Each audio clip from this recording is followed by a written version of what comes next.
Today, we're going to dive right into the profound biological, emotional, and social grip that our native language has on us. I want you to think for a second about the voice currently narrating your internal thoughts. Have you ever wondered why that specific language feels so inextricably tied to your identity, while speaking other languages can feel, well, like a complex puzzle you're constantly trying to solve? Let's start with a highly relatable question by tapping into that universal brain drain feeling. You know the one. The feeling you get when navigating a second language compared to the absolutely effortless flow of your first. If you've ever spent a full day speaking a language you learned later in life, you absolutely know that deep physical fatigue that follows. And here's the thing, it's not just in your head.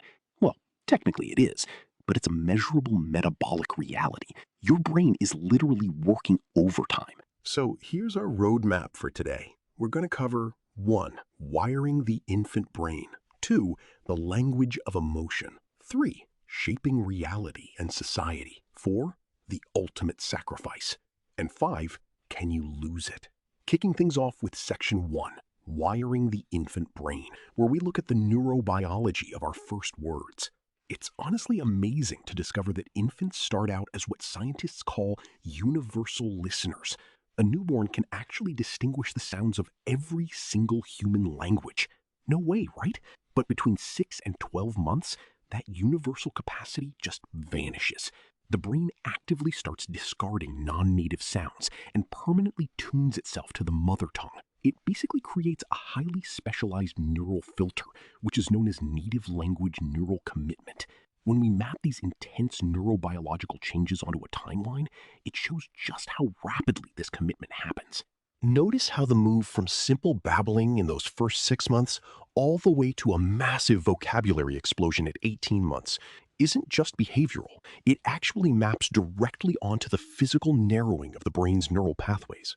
So the crucial takeaway here is that acquiring a language later in life physically alters how your brain organizes it. Just look at the difference in these brain topographies.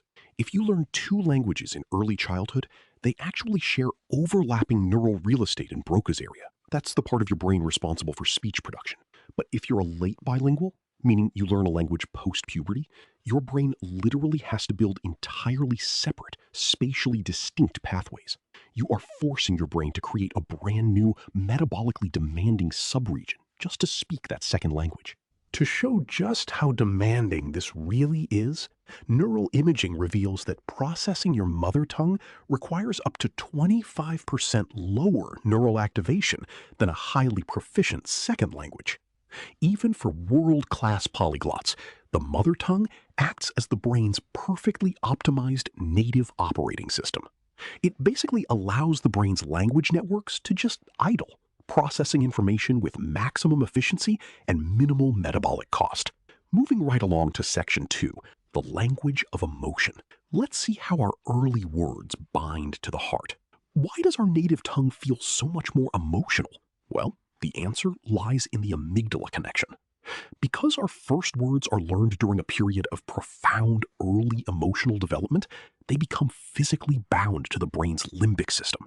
Psychophysiological tests using electrodermal monitoring, which is basically just measuring sweat and skin conductance, prove this for sure. Hearing a childhood reprimand, a taboo swear word, or even just a simple "I love you" in our native tongue triggers a measurable, visceral, physiological spike.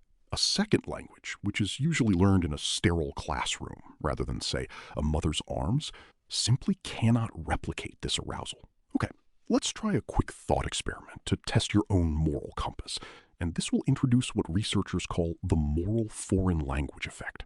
Imagine a runaway trolley is about to kill 5 people. The absolute only way to stop it is to physically push one large innocent bystander off a footbridge onto the tracks below. It stops the trolley, but it kills the bystander. So, what do? Check out the dramatic spike in this data. When asked in their native language, only 18% of people agree to push the bystander.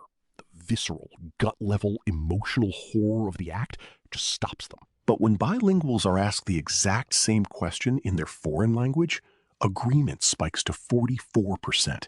People are far more likely to make cold, rational, utilitarian choices in a second language because it lacks that intense emotional veto power of the mother tongue. The second language basically creates a psychological distance. All right, section 3, shaping reality and society. Let's explore perception and community boundaries. This brings us to the Sapir-Whorf hypothesis, and specifically the proven idea of linguistic relativity.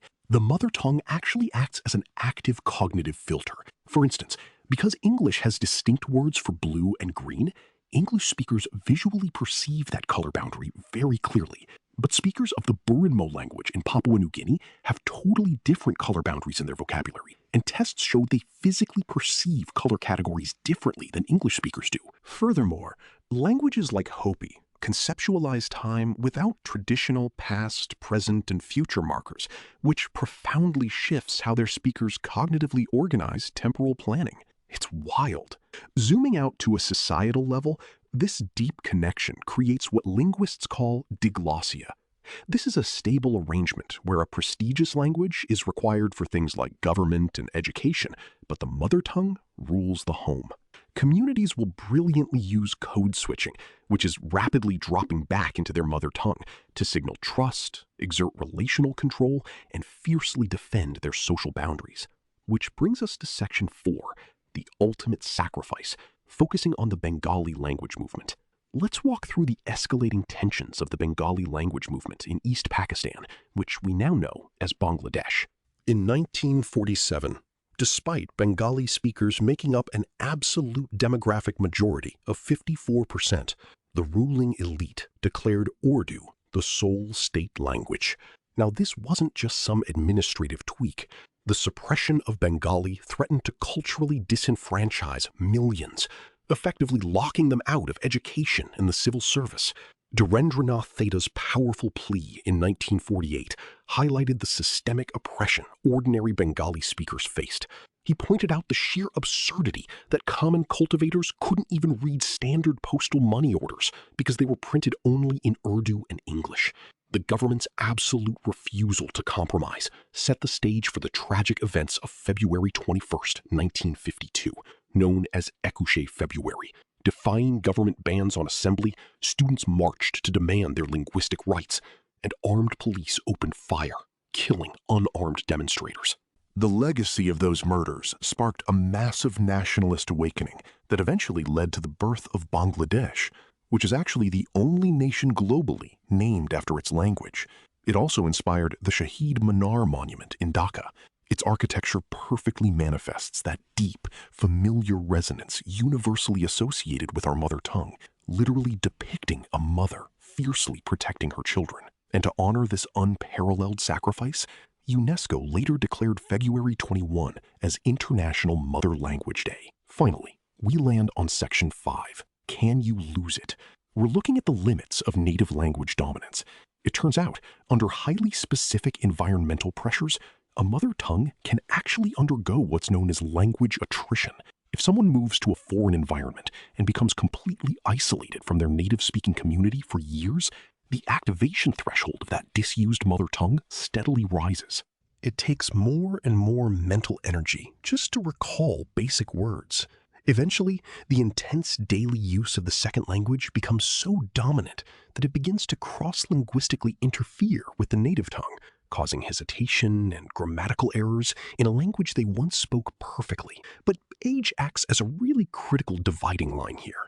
While young children, like international adoptees who migrate before puberty, can lose their first language entirely and become completely native in their new tongue, adults are a different story. For an adult migrating post-puberty, the mother tongue is merely temporarily locked or inhibited by second language processing demands. You might struggle to find a word after 20 years abroad, sure, but the underlying neural architecture of your first language remains permanently intact and can be rapidly reactivated with re-exposure. It is never fully erased. I want to leave you with this thought to consider.